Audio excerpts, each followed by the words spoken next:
sure, I would like to hear as many people as possible. So what I'll do is, since this is NIT and since this is film and video, obviously the question should be kaise kiya? Yeah. So I'll come to that a little later, but I just wish that you were sort of, saying, and I wish I could, shoot it and show it to all those people who've done this, in the sense of production design, the sound designer and all that. So, so whatever you're saying, just to make this evening good, the tricks of the trade are that I think to some extent I had reached an age where I could think of generations. So it's an age-related thing. I mean, you can't do this perhaps before 45 in terms of having understood your own youth and your own aging and then matching it to your parents' aging and then extrapolating their youth and all that. So it's an age thing, so ho gaya. You need a co-writer who is not a film writer, who is a novelistic writer, who's a short story writer like Gaurav Solanki is. So he has sort of, immersed himself into literature first before seeing craft. You know what I'm saying? Which means that he's looking at the concept and the context and then weaving the plot according to that rather than coming to exposition after exposition and all that. So that kind of a heft works. So if your co-writer is a short story writer, is a novel writer or a budding writer or whatever, it's better to go for that kind of material and brainstorming than for the typical final draft khol ke fatak interior exterior. Because that's just a blueprint.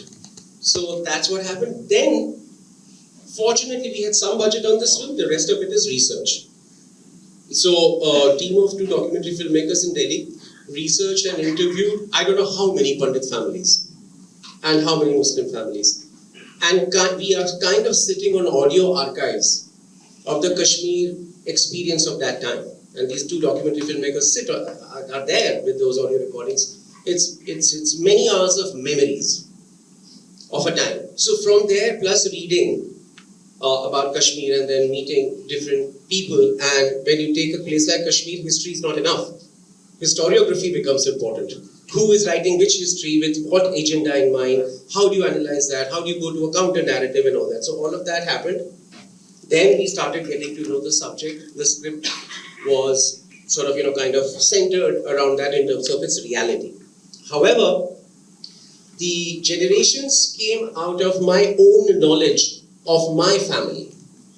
Because what we realized was that Kashmir, at least till the late 80s, was the epitome of Nehruvian India. You have that bureaucracy, you have an elite sort of, which is, there in terms of all intellectuals and all that. You have government as one of the primary employers. Then you have 2 or 3 of those very Indian style factories like HMT and such factories, and they employ, and everybody works in the same place. And when you come to Srinagar, it's a planet by itself. So people who are in Srinagar, they first, I think, identify with Srinagar and then with Kashmir. So those kind of things. So all of that took some time, and then it came out. And also to come out subtly through the lines and through the things, that's Gaurav Solanki, so I wish he was here. Oh, one more detail. The soundtrack was designed by a theatre director from Srinagar. He, first of all, he knew himself. He's not very old, but he knew himself, and he's a popular culture historian. And he teaches at NIFT Srinagar. He drew up the history of All India radio broadcasts and everything during the 80s and all that. He actually got the references of the typical programs and all that you hear all the time in the background. And then he recreated them. Because in the archives, we didn't get anything. We could not get anything. So he got a bunch of old All India radio voiceover artists and musicians and theatre artists and composed the whole soundtrack of AIR Radio Kashmir. AIR nahi bolte the usko, Radio Kashmir of 1989. So he recreated it. And he was the guy who was on the set supervising the Ghar Ka Khana. Kaise, kya hoga, kya, and all of it was flown in from Kashmir. And they had to go through a workshop. So that's what I did. So what was the genesis of the project? Gauri Lankesh's murder. I was sitting in Bandra with 2 friends of mine, and we were collectively indulging in elite breastfeeding. You know what elite breastfeeding is, right? There's a lot of heavy metaphors are thrown, and heads are shaken, and pessimism is expressed in more and more poetic ways, and then a lot of single malt is consumed, and you lurch back home. So that day, I kind of decided, man, I'm not going to bitch about this. I'm going to make a film, and also a film which is not direct, which springs from something and goes somewhere. So I guess that's what happened. So I guess every blessing is a mixed one. I got to make the film, but let's see what happens. Gaurav and I had a code. We had story 1, story 2, story 3. But we also had a track called the super story, which was a chain of revelations between the 3 stories. And again, we are starting with the future, going to the present, going to the past, then, So to that extent, we have to be very exact in the script writing, had to know what was the trigger and where was the payoff, how were we doing it. In fact, majority of the issues were that, how to write that script. And once it was done, we stuck 90% to the original written order, and then edit made 10-15% jitna hota hai. But nothing, it wasn't spontaneous. It wasn't like we found our way through it, because we knew that, if we start figuring this out after shoot, we won't survive. So we had to prep. So I'll start with Anand's character. I kind of had 2 or 3 people, and Shashank was by far the most, top most of my choices, because I don't know if you've seen a film called Titli by Kanu Bell. That was his debut film, and you can see how explosive he is. So that was kind of managed through. But I had to fight the studio hard for that casting, and I'm proud of it. Then, Manisha, I had worked with on Lust Stories. And then I realized that there are tremendous depths that can be tapped, especially when Manisha is silent and her face does the speaking. And for someone like Aisha, every time you see her face is speaking, something, some conflict or something like that. So Manisha happened like that, and we always wanted to repeat something of greater length and depth. So that's how Manisha happened. Nasir was my dream come true. My dream come true. I'm so proud that I worked with my star on this kind of a film. So I went to Nasir Saab, I gave him the script, and then I told him that, look, you have to, this is something that you would probably enjoy doing, because you have to break yourself and break out of the Nasir-ness, hopefully. So then later on he said, I read the script, it was very complicated.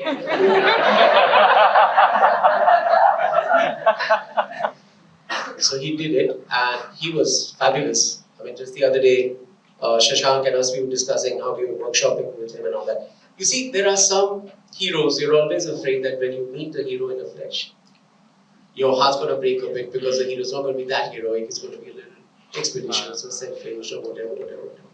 When you meet people like Nasiruddin Shah, you realize that he's there. He's there. 300%, 400% he's there. There's no holding back in his intent and his surety. He's there if he's majboor, but he's still there. He's there if he wants to be there. He's there because he wants to do something for someone and some cause or something is there. So that was my great experience of working with my star and my hero, and that worked out well. The rest, Divya Datta, we tested a few, and I knew that she would kind of ease this. So we started talking, and it came from there. And Neeraj Kavi, I had worked with him on Byomkesh. So after speaking to many people, I wanted to get a Kashmiri actor, but there was none available who could bring out. अगर कश्मीरियत आती थी तो फिर वो depth नहीं आता था. So मेरे को नीरज कवि को लेना पड़ा, उड़िया को लेना पड़ा, फिर वो विग करके बहुत कुछ मेहनत करके, but he got into it. So that's how Neeraj happened. Young Dasha was screen tests in Bombay. In fact, the other day he was there. He does theatre and a few films in Bombay. We had a choice of one Dasha who was an absolute non-actor from Srinagar. But इतने सारे actors थे, वो हिम्मत नहीं पड़ी कि एक और non-actor के साथ talmel ho jayega. So we said, okay, fine, take a theatre actor. So that's how the casting. Yeah. So yeah. Huma. Okay, Huma happened by accident because I was not getting the actors, the dates were not working out, and then Netflix, I think, gave Huma a call, and Huma called me from wherever she was in London, and she said, whatever, we'll have fun. And then I met her, and I think something happened over the workshops and all that, where I think Huma just completely got into the weight, the absolute non-male gaze woman kind of a zone, because if you're gay and if you don't, the male gaze doesn't exist for you, then you walk in a different way or sit in a different way or whatever, carry yourself in a different way. So those things were discussed and workshopped. So that's all. So, apart from creating a role for yourself, the track of Rajiv, what is it achieving for the story? Is it like the outside world that keeps a distance from where all of this is happening? What is, because you see that the Hindu-Muslim friendship helped a little bit of the rift that is happening over there is happening through the relationship of Manisha Koirala and Divya Datta. What is the track of Rajiv giving to the story, or what perspective is it bringing to the story? In my opinion, many things. In my opinion, I think in my opinion, Aisha wants to show off to Usha and Usha's husband desperately. I think she wants to call Rajiv over and have him as a guest for 3 days in her house for something to tell Usha that, look, I'm this. But also, she's not completely sincere about it. Behind it there is a confusion of her own desire, let us say. And I have been always very interested in our mom's generations, and I'm not talking about some Purana Pyar and all that. Kuch pyar mein to kuch hota hi nahi tha. But there were these unresolved things with unresolved uncles and distant whatever. And then you're sitting with your mother when she's like 75 and she says in a flat voice, "Arey, he was crazy boy." So so those things about our moms, or those things about us being women and then aging into old women, and then whatever. That kind of was the reason for Rajiv. Rajiv is also, I think, the source of the unsaid guilt that Aisha feels, according to me. It's Rajiv's father's house that they have bought, and it was a Pandit house before. Now, they were Muslims who were rising up in life and were moving out from inner city to outer, more affluent Pandit areas. Rajiv's dad had had enough of Srinagar. He wanted to go to Delhi and be with his tribe and sort of, just not see the destruction. Rajiv is flying, okay? Now, that's Rajiv's dad. They stand for perhaps a Kashmir and Srinagar that wasn't there but is always present. That kind of a mythos. Same? So these were the things that came alive for me. But, they need not come alive for everyone. So, Kashmir of '89 is very difficult to sort of, shoot on location anymore. You won't get it. And if you get it, then you will get those slightly arty, ethnic, exotica kind of framing and all that. So, we were talking about urban Kashmir in '87, '89. So, anyways, one of the names for our film was Ghar. But we couldn't get the rights to that title. The film could also have been called Ghar, but that wasn't to be. But it was the story of 3 homes. The walls, the ceilings, the carpet, the table, the furniture, and the feeling of the architecture, of how you move around the house. You have a way that you move around the house. Niharika and Anhad are moving around a certain way around that small little flat that they have. Manisha's character is stalking through the house because it's her, you know, realm. So those things I feel came out of that thing of wanting to show the home and the living inside the home, where most of our tragedies also happen inside those very familiar environments and dining tables and stuff. That was also the thought. And also it helps the budget.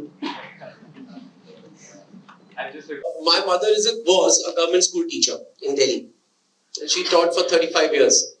And besides being a Bengali housewife, she has also carved out her life, a cultural and aesthetic life, by being a teacher. So I have always seen her trading lyrics, compositions, songs, recording folk songs, then recipes which her Punjabi colleagues would teach her, and she was a Bengali in Delhi though.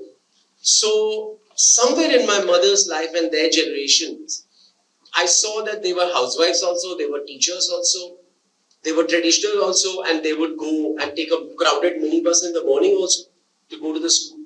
So that generation to me was very, interesting. And that's how this whole thing of the cookbook and Manisha and her friendship is there. But the cookbook is also, to some extent, at least in India, is something that we hold up for our appropriation as a culture. So, somebody who can imagine a lot of futures for India may not be able to imagine a future where there is no tandoori chicken. You know what I'm saying? But at the same time, he will imagine a lot of other futures while wishing for tandoori chicken to forever exist. So cultural appropriation is that way of choosing कि मुझे ये भी चाहिए, मुझे ये भी चाहिए.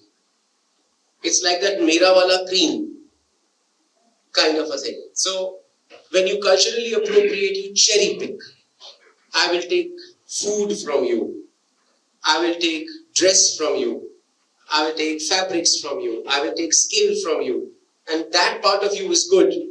The other part of you is other. It's not good. It's distance. So that cherry picking, I've always seen in our society a lot. So to me, that's why when Usha says that, why are you interested in our food? We are dying. Let it go. But it also speaks of her pride that she would, so much of bitterness because of entitlement gone wrong. A sense of superiority or a sense of being at the top of the society, being deeply belittled now and feeling like, somebody's put me down. So all of those things I have seen operate around food and clothes and such other things. So, and a lot of violence can be done through that also. I've seen it also. Well, the future was, it was a very detailed discussion and a lot of brainstorming with the whole production design team. One thing I have noticed about time passing is that it does not pass in a consistent and universal manner. Right now in this room you will have 2023 and 1975 and 1992 and everything mixed in very surprising ways. Some of them are dug deep, some of them are existing side by side, right? So, and we are talking about a 20-year gap, 2042. So we had to construct a whole scenario of how life goes from now till 2040. We had to construct a scenario of where technology went from now to 42, obviously. But along with technology, we planned a map of how the control of technology would be. Whether it's state-owned, whether it's private-owned, whether it's, publicly, what is the dispensation of that technology and how that technology is unequally distributed. Because that's the first thing that power does. It also takes technology as one of the resources and starts to hog it so that, you don't have it and somebody else has it all. So those kind of things. Then some cliches like air pollution जब बढ़ेगा तो air पे meter लगेगा तो फिर bill आएगा. So and also when you do zoning, then what's the point of zoning if you don't restrict interzonal access? So you are given on your microchip card, you will be given access on Mondays and Thursdays to Ellis Beach. You can't have an omelette craving on Friday for Ellis Beach. It has to be Monday and Thursday. So those kind of zoning laws and that kind of metering of air, we thought that there was a company which was providing depollutionizing or whatever, cleaning up the air. And you have these air cleaning units in every place, in short distances. But they are metered. And according to the population of the area, they have their, voltage of air. And if somebody from zone D comes in, that's unfair. No, those guys are paying for, their own air. Why sort of, have somebody else come in on a wrong day and sort of, breathe that air? So those kind of things were extrapolated into the society and the technology. And of course, we were looking at a society and a state which was a beleaguered state, probably a military state, financially not in a very good state, having a kind of an oligarchic dictatorship, hand in hand with military, and in other words, Pakistan. And in a way that, we are looking at a state which is always anxious, and therefore always deeply committed to telling the citizen that we are good, we are good, we are good, we are good, we are good, we are good. So that kind of an over-optimistic thing, then telling the audience, telling the citizens that, discipline is the color of life. And imagine that it keeps playing, as you cross the road or you're on a metro or something like that. That kind of stuff. Plus another rule that we had was that holograms would be commonplace. So kahin se bhi kuch bhi hologram ja sakta. So we have a joke. When we were making the film, we said that this will go into little known facts about well-known things. But now ulta ho gaya.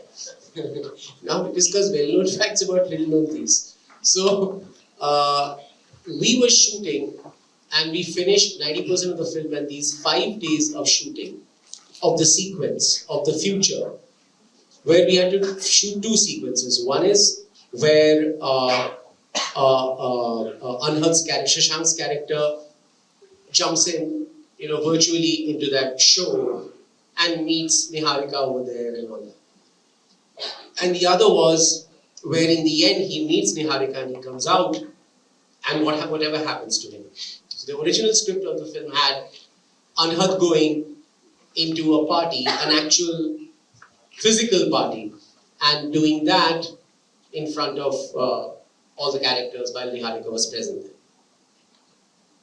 And the last scene was that he comes out of Niharika's house and there is a marriage procession on the road. COVID happened. And when COVID happened, we had just these 5-6 days of shoot to finish. So we all went into lockdown. But I knew that if I didn't shoot it, the moment we opened up a bit, then the film will get inordinately delayed. And then other things come in. So we reimagined the whole thing. And that corridor is there because of COVID. And I think it's one of those blessings in disguise. Because if that metro corridor idea, if we hadn't cracked, probably the shoot would have become very complicated and not as good. You know what I'm saying? Logistically complicated, but aesthetically not as good. Also what happened was the claustrophobia was huge. And the last bit was that I could shoot 2 scenes in one location. So that is, all these things came together to form the legendary scene. So that's what. That's a movable fan. It's just a fan. It's something not even very high tech. It's like it's been there for. Wherever you go, पंखा पीछे पीछे आता है. It's an AI robotic, semi-robotic fan. And Nasir, I told him that it's kind of AI trained. So suppose you can tell it, ja, So that was like that was very good. So no, I wanted to catch a moment where Huma was desperately trying to celebrate her marriage or the baby. You see Huma's character and her girlfriend together dancing. And maybe it's one more ending. I don't know.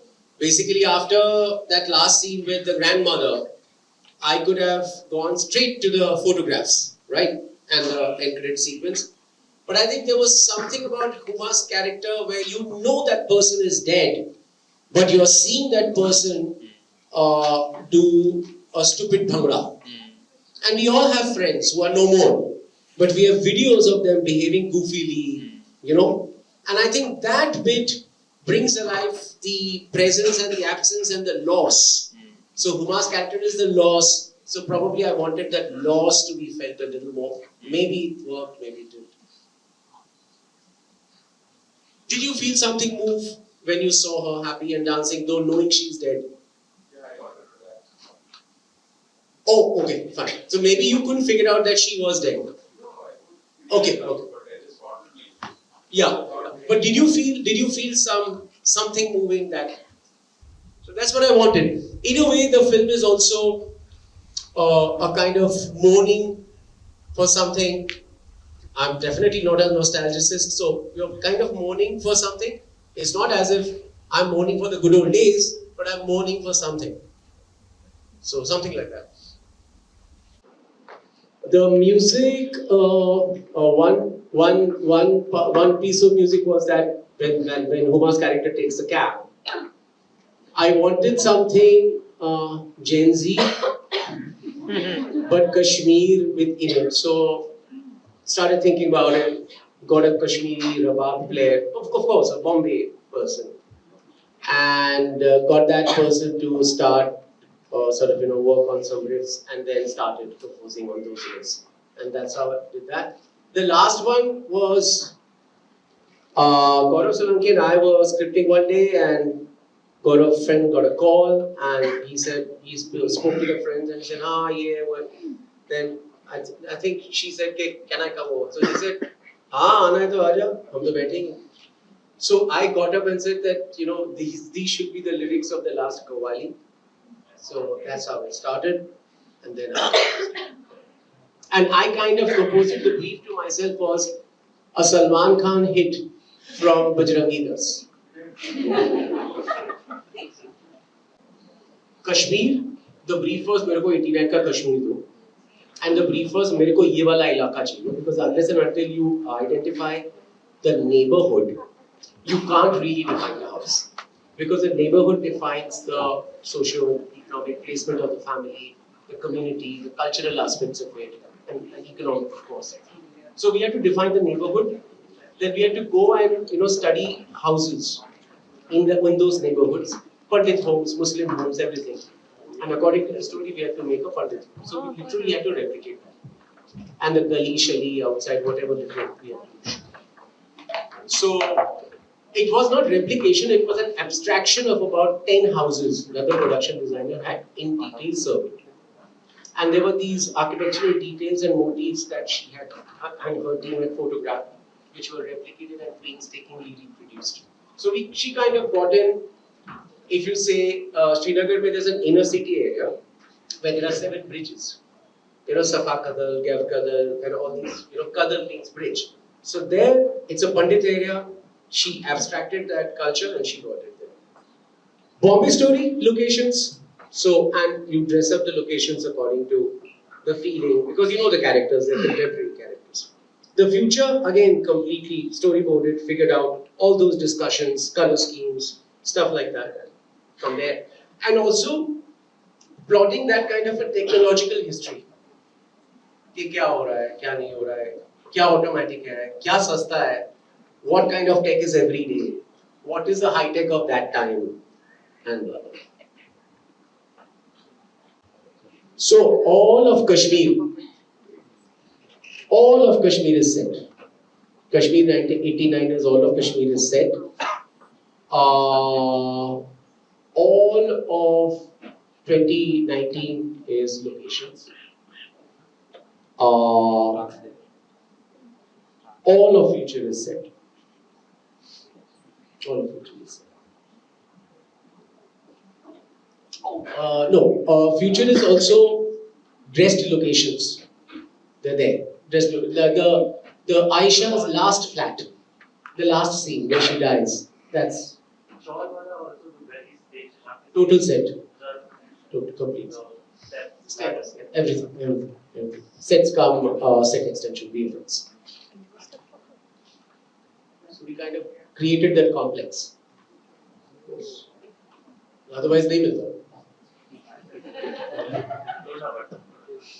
So, yeah, sure. So, I found in most of the scenes, like mostly in the Kashmir sequence, but otherwise also, we had like a diegetic sound source somewhere, and then we also had, as far as I remember, many layers of sound. So, can you tell the process? For Kashmir, it was Kashmir radio. And according to the time of the day, a particular program will run. And sometimes in the 80s, a house will have some basic TV also, Kashmir Doordarshan. So it's TV in the evenings, radio the whole day, and then the traffic of 89. So that those kind of horns and that kind of traffic and that kind of stuff. To this, we added actual location recording of Kashmiri small town. So that we got the kids playing and other such things and all that. And we also recorded separate tracks of Kashmiri hawkers, which you still find in villages and small towns, so that those could be put, because in 89 those guys would be passing through the alleys of Srinagar. The contemporary story was all contemporary layering, and most of our contemporary soundscape, at least in a city like Bombay, is music playing from somebody else's speakers. Whether it's just music of a particular community, or whether it's the music of a particular religion, whether it's a Bollywood music party, whether it's a tech party. So you always hear, where I live in Parel, I can hear 5 different bands from, it's like 8.9. It's like so detailed sound. So that was there. And the future was, we imagined that the audio presence of the state is everywhere. So suppose I'm holding this mic and the battery is going, and suddenly the announcement that the battery is going. Excuse me. So that kind of an audio presence which always tells you how to behave. Then we composed music of 2042. Just background tracks of 2042 tracks. Taking the music style to that kind of an imagined future and seeing what happens with them. Then that slum area, what we had 3-4 languages being spoken there. There was one track which was going on in, I think, Munda or Orao language. There was 2 people were talking to each other in a Chhattisgarhi, Munda or Orao language, I forget which one. Then there were 2-3 other languages, I think at some point, some place there's Tibetan music playing also. So we imagine Delhi as a city of official and unofficial immigrants, kind of a cultural, stuff over there. And those of you who are from Delhi, if you live in those areas of South Delhi, you will know just how many languages you can hear. You can hear Pashto, you can hear Uzbeki, you can hear Naga, you can hear Hindi, Punjabi, everything, tak, tak, tak, tak, tak, like that. So that's what also. How much time was taken for the entire project, like the pre-production, production, and the post-production? 2 years. Entire. Yeah. Production part was? No, production. Okay, in 2 years I'm putting the script in. 2 years for the scripting. No, 2 years from start to finish, including scripting. 2.5 years. Okay.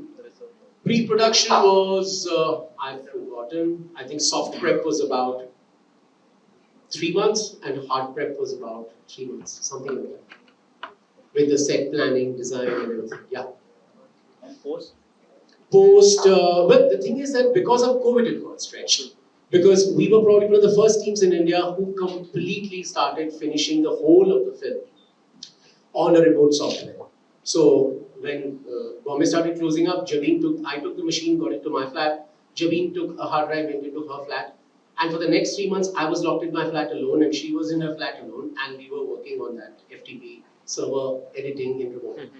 So what you would achieve on an actual day together, you would probably achieve 50% of that before fatigue comes in, and because of buffering and all that. So that stretched out. Then, then sound and post took normal time. There was nothing. It had been planned. The soundscape had been planned. Bob, the sound designer, he had already gone and collected all those sounds and all that. So all of that was planned. So normal post, I'd say. Normal detailed post. What was the total budget? If you're allowed to say.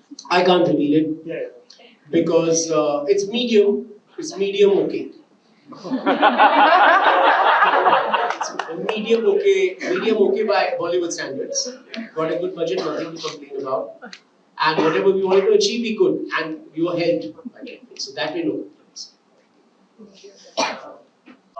how is that kind of break So my original plan was that I'll take Ranjan, Mohanan and Tasaduk for the 3 films. But I think it wasn't panning out, and obviously it wasn't needed also. So Mohanan told me that we'll do something. You take Ranjan only. He is master only. You take. So I took Ranjan because I have been wanting to work with Ranjan Palitz since LSD1. LSD1, he wasn't available for shoot, and then we shot Ghost Stories, my section. And I would request you to see just to see what Ranjan does with horror. So that's amazing, and I've seen his work, and I know that he's got that something X factor which you can't really explain. So that's when he and Zarai said, "You're doing it," and he did it, and he actually loved and enjoyed planning it. But the most amazing thing that I wanted to share with you, and thanks for asking that question, is that while doing the Srinagar mise-en-scène, everybody was sitting on chairs and tables and eating on chairs and tables. And then we started going to Kashmir and started doing research and then realized that no way in hell in 1989 a middle class family will sit on the table. They will all sit on carpets and all eat sitting on the floor. And then suddenly Ranjan's camera went from here to here. So then Ranjan said, then let me sit on the floor and figure out how the world looks. So if you see the Kashmir film, it's always near the floor. And he said, okay, fine, we'll go and watch some movies. And that's like 30s and everybody is sitting on the tatami mats and all that. So we watched those angles and all that. So that was a brilliant piece of learning that I had because of this accident and the way Ranjan approached it. He said, look, we need to relook at the film. We're going to go closer to the floor. While making, there were no struggles. It's only after finishing the film that one had to realize that probably the film will not get released in Ireland. So that's what happened. And we did not know that we were making an autobiographical film in retrospect. We had these on our hands. So we didn't know that. We didn't know that way. But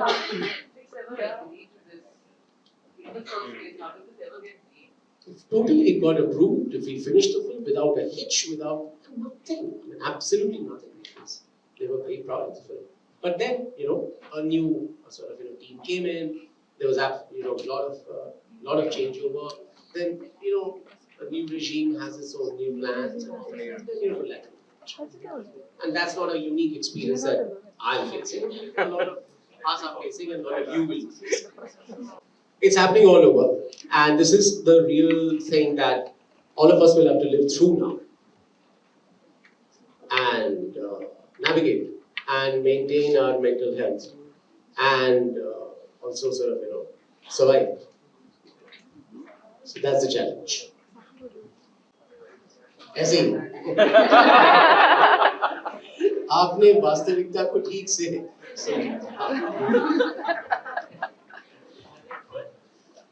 तो यही अभी ऐसे ही चलेगा. अभी तो थोड़ा सा और भी बुरा जा सकता है. Going gets tough, tough gets going, and the thing is that you have to be into self-harm if you want to be a successful filmmaker. थोड़ा सा change.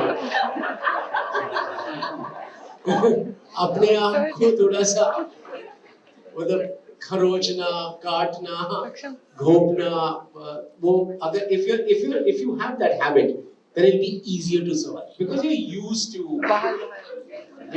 truly fucking yourself up. So nobody can fuck yourself up more than you can. So you stay with that. You go into you grit your teeth and you stick out. And try and see how cheap you can live. That helps. That also helps. I'm currently advising everybody to start taking up collective, dwellings. There's no other way. I think we need to get into communes. So, I mean, that will definitely take the sort of, the pressure of the rent out of your head, so that you can rent. Okay, I think we need to wind up now. Sir, I wanted to know what are the earlier drafts of the script? Many. Where we actually see the events of 2020. No. It was always a thing that happened. We never saw it happening. It's like the 89 riots. It's there. It's a thing. Always present. Thank you so much.